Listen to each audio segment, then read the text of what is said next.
On April 28, 1965, the Constitutionalists, led by Colonel Carmagno, succeeded in removing the triumvirate junta from power.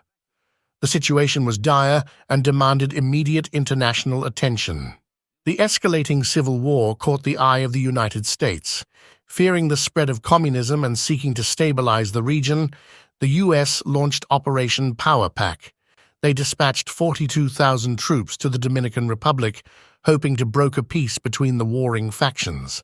However, this intervention only served to further intensify the conflict. The stage was now set for a brutal conflict that would shape the future of the Dominican Republic. The seeds of unrest had grown into a full-blown civil war, drawing the attention of the world.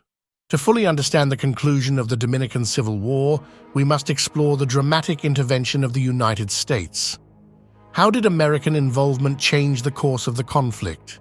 And what was life like for Dominicans caught in the crossfire?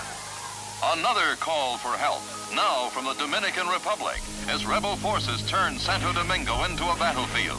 The Dominican government informs our ambassador that the safety of Americans and citizens of other nations can no longer be guaranteed. Again, prompt, decisive response. We landed sufficient forces into the city and deployed them to protect our citizens and those of other countries requesting protection.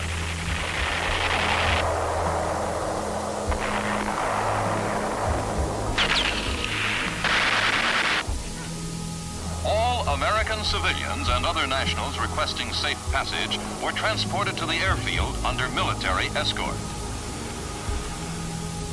In a still dangerous situation, we continue to deploy our protective troops along the city's streets.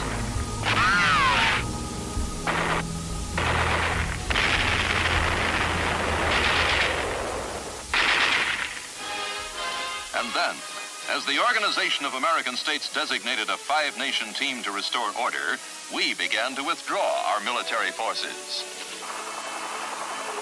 This assistance to the Dominican Republic extended far beyond military aid.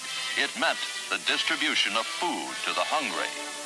It also meant medical care to young and old alike, all part of our determined plan to aid the distressed, rescue the trapped, and speed assistance to independent nations seeking help.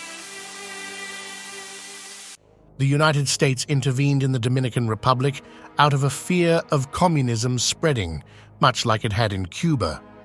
As the political unrest grew, U.S. diplomats began preparing to evacuate 3,500 American citizens. Early on April 27, 1965, 1,176 foreign civilians were airlifted from the Hotel Embajador to the naval facility at Bajos de Jaina. From there, they were evacuated to safety by helicopters and ships. It all began on April 24, 1965. Three junior officers, after being refused a meeting with President Donald Reed Cabral, detained the Chief of Staff and seized the Radio Santo Domingo building. This act sparked a revolution. The Constitutionalists, led by Colonel Francisco Carmagno, distributed weapons and called for nationwide rebellion. With law and order breaking down, rebels attacked the national police and laid siege to key locations. They overran Fortaleza Ozama, taking 700 prisoners. The city descended into chaos, prompting the arrival of American forces to restore order. On April 30, 1965, the 82nd Airborne Division landed at San Isidro Air Base, marking the start of Operation Power Pack. Within hours, more troops and heavy equipment followed, aiming to secure the capital and restore stability. The American troops faced fierce resistance. The Constitutionalists used machine guns and mortars against U.S. outposts. The fighting was intense, and both sides suffered heavy casualties. To trap the rebels and establish control, American forces moved to secure key bridges and create a safe corridor for supplies and communication. This strategy effectively separated the warring factions and paved the way for negotiations. On May 6, 1965, the Organization of American States established the Inter-American Peace Force, a multinational peacekeeping force to help stabilize the situation. This force included troops from Brazil, Paraguay, Nicaragua, Costa Rica, El Salvador, and Honduras. Despite efforts for peace, the fighting continued. On June 15, 1966, the Constitutionalists launched a final attack on U.S. outposts, resulting in the bloodiest battle of the intervention. Yet by September 21, 1966, after overseeing a peaceful transfer of power to Joaquin Balaguer, the last American forces withdrew.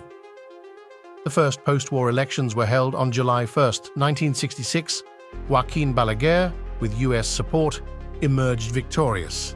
He promised reconciliation and led the nation towards stability. The last OAS peacekeepers left in September 1966, marking the end of foreign intervention. While the intervention ended, its impact on the Dominican Republic was profound. The nation had to rebuild and heal from the scars of war, striving for a future of peace and stability. If you enjoyed this video, make sure to like, subscribe, and leave a comment below.